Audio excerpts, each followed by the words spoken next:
Whenever I've travelled out on sea-to-seas railway services before, I've been so fixated on getting out towards the coast that I've never really focused on what's around some of the intermediate stations once you leave London. Today though, I thought I'd rectify that and choose one of the stations to visit and take a walk around and explore. That is why I'm about to head in and catch my train to Basildon.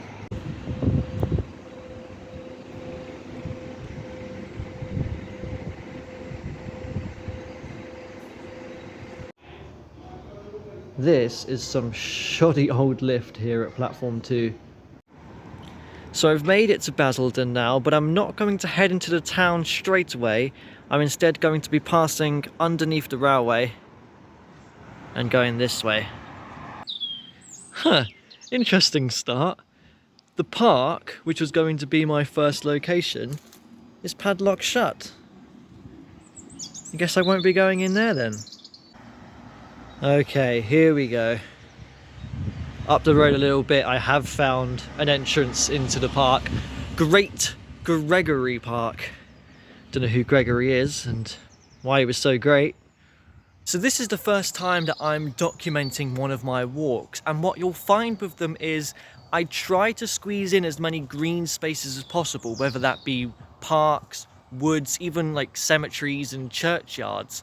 You might think that Basildon is just a town centre, but I'm here to show you that there's more to it than you think, if you're feeling up for walking a bit further afield. I know that little parks like this are probably not that interesting, but I still like to visit them because it's nice to be out in nature and you never know what you might find. Admittedly though, Great Gregory Park, not a whole lot to it.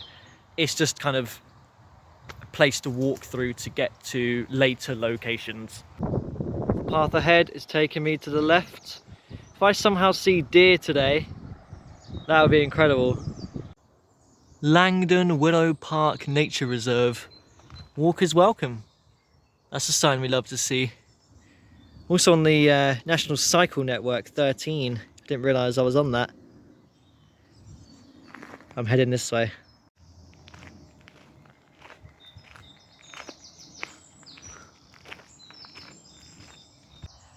So there's a great map here which allows me the opportunity to show what route I'm taking. So there's Basildon Station.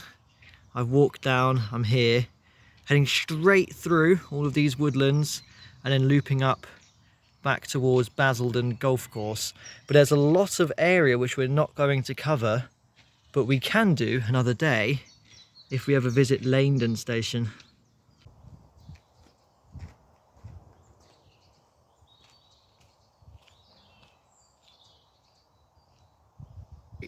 This is such a quiet place to walk through, there's no one around.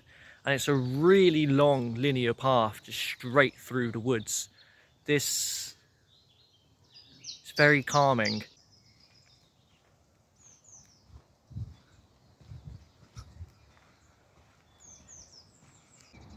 Dry Street Memorial Church. I was going to say it's quite far away from anywhere, but actually there's some new built houses just nearby. And beside the church, we have some horses. So no deer, but I have come across a field of horses. We're out in the Essex countryside now.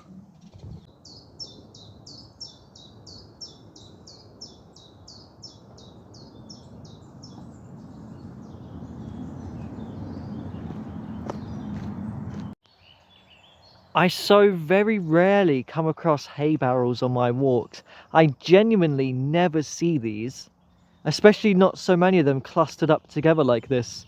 I'm just at the bottom of some random field. I'm in Martinhold Woods now, and there's something in here which I want to find. The bluebells are out as well. Spring is definitely here. This is really nice.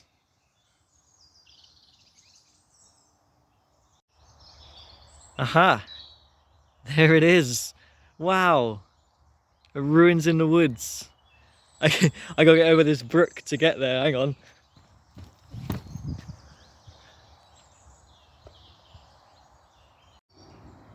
If I didn't know that this was here, this would be so unexpected.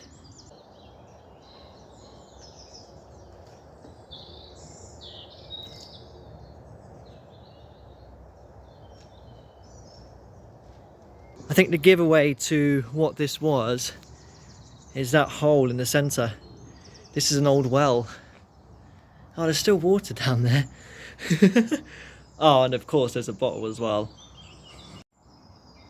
The fact that this is just lying in the middle of the woods here, a ruin, and it's crumbling away, I think this is amazing.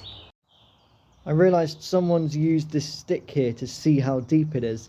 To be fair, there is actually quite a bit of depth to it. I definitely don't want to fall down into it. On Google Maps, this is located as Banj Well number 5. So presumably there used to be more of these. I'm fairly certain that this is the only one which remains. We are in the Langdon Hills, so there's a lot of springs in the area, so it's a good place, I guess, to put wells. I just love though that this is still here and there's nobody around at all. I've got this whole place to myself to explore it and just take in this wonderful woodland with an incredible ruin in it.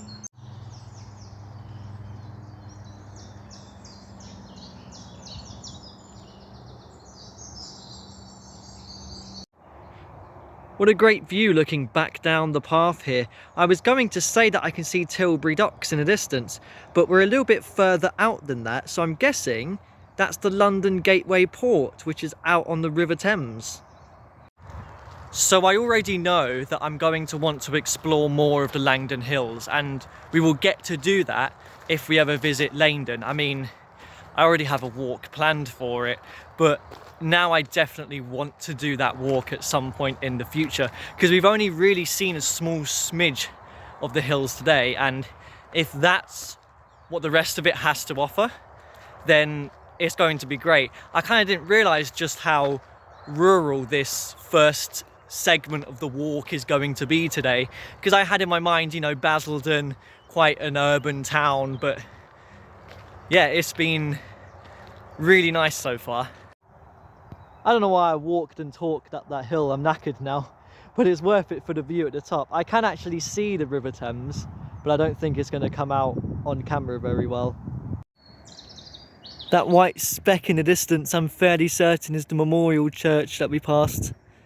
We're on the complete opposite side of the fields now. Ah, that's intriguing. There's an air ambulance landing site here. I just had to cross this road to get to this side because I believe there's a pathway somewhere. I might actually just have to climb this hill here. Another view down into the Thames Valley. Here though, I'm going to be taking a left turn and scurrying along the bottom of Basildon's golf course. Urban District Council of Basildon. I'm entering the golf course area. They can sometimes be tricky to navigate your way across because there's not really a path across it, and also, you know, be wary of golf balls, but I'll find a way across. I'm actually in luck. There is actually a pathway that I'm on. That is the most rural stretch of this walk done now though. It's going to get a little bit more urban as we re-enter the built-up parts of Basildon, but there'll still be a lot of green areas which we're going to pass through for the rest of this walk, so still a lot left, nowhere near halfway. I still ended up getting a little bit disorientated on the golf course. I went the wrong way for a moment there, but I've made it through to the other side and we're entering Vange Hill now. I'm wondering if one of the other wells, or even multiple of them, were around this area. I doubt there'll be anything to see of them. So we've definitely hit suburban Basildon now, but it doesn't mean the green spaces are going to run out. We have Swanmead Park here, which we're going to walk across. I like the stenciled letters. There's a fox down on the railway tracks. Can you see him? Don't get hit by a train now. We're looking away from Basildon Station here, so I guess that means we're not heading any further south than we already have done today. He's just perched up on the rail.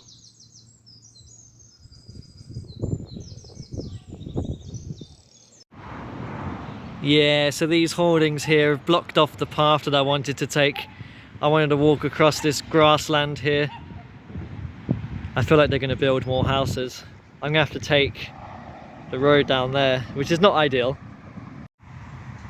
This is where I wanted to get to walk across Mopsy's Park here. The road I just walked along is to the left. I'm going to have to get back to that in a moment and cross over at a roundabout to get to yet another park. So I've made it across the roundabout safely. I'm into Northlands Park now, where I started to feel a little bit hungry. So I decided to sit down, have a packet of crisps and some biscuits that I had with me in my bag, drink water as well, of course. The sun came out, got really warm. I wasn't expecting it to. Got to stay hydrated, got to stay fueled on long walks like this. But it's a nice place to come and chill out for a little bit. The path cuts right between two lakes here, so it's definitely a nice place to chill. I can hear the running waters of a fountain in the background as well.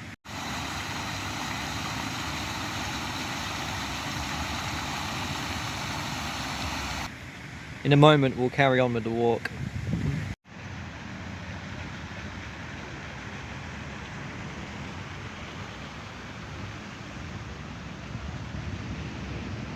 So on with the walk. I've entered Nevendon bushes here. I don't think I've really come across a woodland before that's been referred to as bushes, but maps seems to suggest that there's one path through here, through to the other side, and it goes on a very twisty, windy route, like seriously twisty. Surely there's some sort of shortcut, right? There actually seems to be multiple footpaths through here. That's the one that maps show, and that goes all the way around to the top of this path here, so I'm just going to take this one. There was no path that actually joined back up with this one, so where it's split into three, I think that's that path coming back. But yeah, maps have it seriously wrong through here for some reason. After another roundabout and some suburban street walking, I've now made it in to Whitmore Park. That leads me into Fryth Field, which I have a long diagonal walk across. And once through that, after I've done a little bit more suburb walking, I've made it to Holy Cross Recreation Ground, where in here there's a moated property. I think it's just used for private fishing, but it's quite strange that there's a moat here. And on the other side of the park sits Holy Cross Church. It's the most fitting name for a church, isn't it? I just discovered this kind of new built nature reserve area here called Crane's Farm. It hasn't appeared on my map, so I didn't know of it. I entered through there. I thought maybe there'd be a way out onto this road, but it just wasn't, so I ended up going around in a circle and I'm back down at this exit. So I kind of speed ran my way through them last three parks, because although they were pleasant enough to walk through, I don't think they really made that much interesting content. But for some reason me and my McDonald's milkshake does. I had some free stuff to claim with the winning sips promotion. I thought I'd go in, I got an apple pie and a strawberry milkshake for free.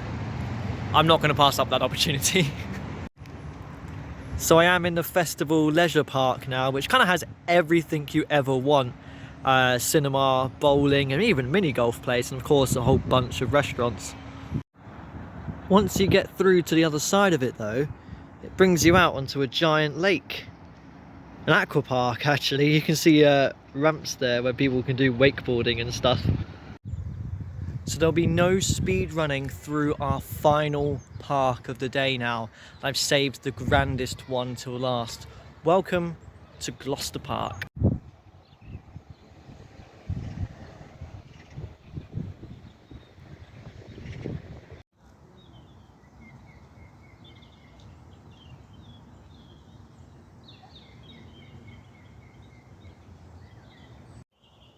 So down beside me here is the River Crouch.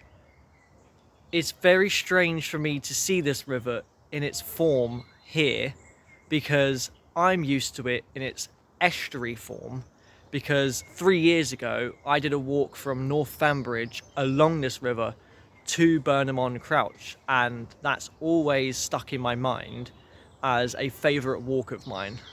Estuary walks as a whole are some of my favourite walks to do. That's why I got so excited about seeing the Thames estuary earlier on today. But now it's not even a stream, it's just a quiet little watercourse tucked away at the back of Gloucester Park here. One of its sources is not too far away, up in the Langdon Hills. Of course, a very springy area. We saw that earlier with the well, of course, the ruins of the well. Everything's starting to link together now.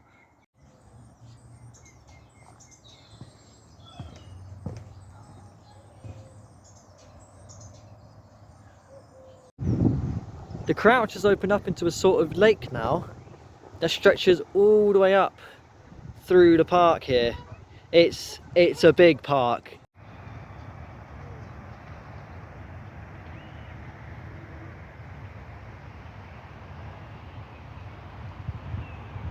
I would say that second to the town centre, Gloucester Park is Basildon's most notorious attraction, if you want to call it that. And it is, once I leave, going to bring me out into the town centre. Finally, I've come to Basildon for the day, and I haven't even gone into the town centre. I've left it right up until the last moment. Basildon is one of those post-war towns that have a bit of a reputation for just not being that good, to put it bluntly. It's effective with what it does. It's a shopping area, people go there, it works, but it's just a bit boring. The architecture hasn't aged the best. It's kind of a love or hate design. It frequents lists like worst towns in the UK, which is subjective of course, but it just kind of goes to show that they're not that interesting. They were built at a time when car ownership was on the rise, so they were very focused on making sure that people can get around by car, by road. Therefore, if you're walking in the surrounding areas, sometimes it might not be that pretty. I mean, I've had to cross a fair few roundabouts today, just going about on my walk. It might not be everyone's cup of tea to come out and have an explore of Basildon, therefore, but for me, I'm just interested to see what it's like. It's easy for me to get to, and to be fair, I have discovered some quite nice places around today. I am a walker, so I have gone further afield than just the town centre, but if you ever do find yourself here, come to Gloucester Park. This is a nice place. And then, of course, highlight today for me was the ruined well in the woods.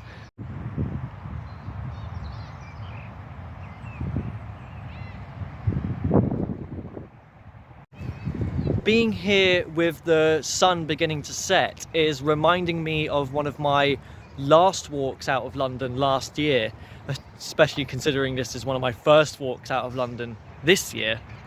That was a circular walk around Crawley, which is another post-war town. And yeah, it's not the greatest, but I still discovered some really nice places on that day. One of them was Tilgate Park, which has a lake as well. The sun was setting. It looked beautiful, casting its glow across the water and onto the trees. And it's very reminiscent of that. The looming buildings of Basildon await. Of course, there's a car park, huge one. I don't think I've ever seen a car park look nice in my life. This bit's not too bad. I like the open square area here. I hope you don't think I'm coming into this with the attitude of, oh, it's a post-war town, so it's going to be rubbish. This bit's okay. It's all right.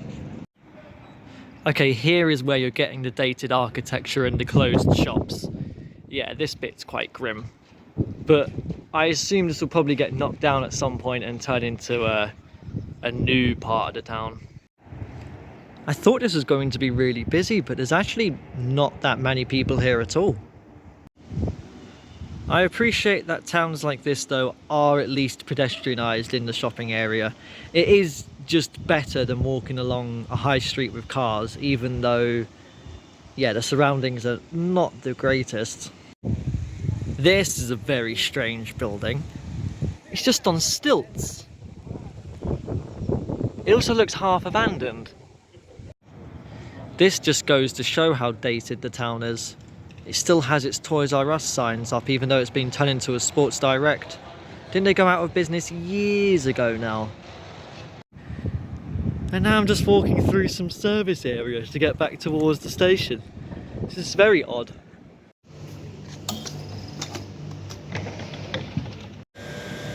So in conclusion, what do I think of Basildon town?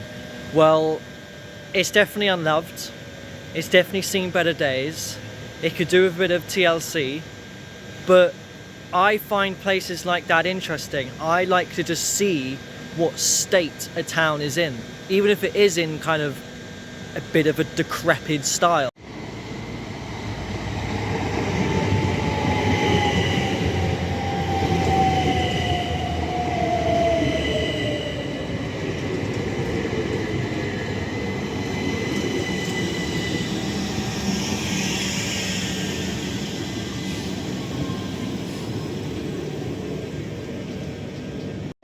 Ultimately, I had a really good day out in Basildon. It was about a 13 3/4 mile walk, so definitely a long one. But I hope this kind of shows you just what my walks are like, and hope that you join me for any future ones that I may do in London and the southeast. Whoa, that is a retro hula hoops packet.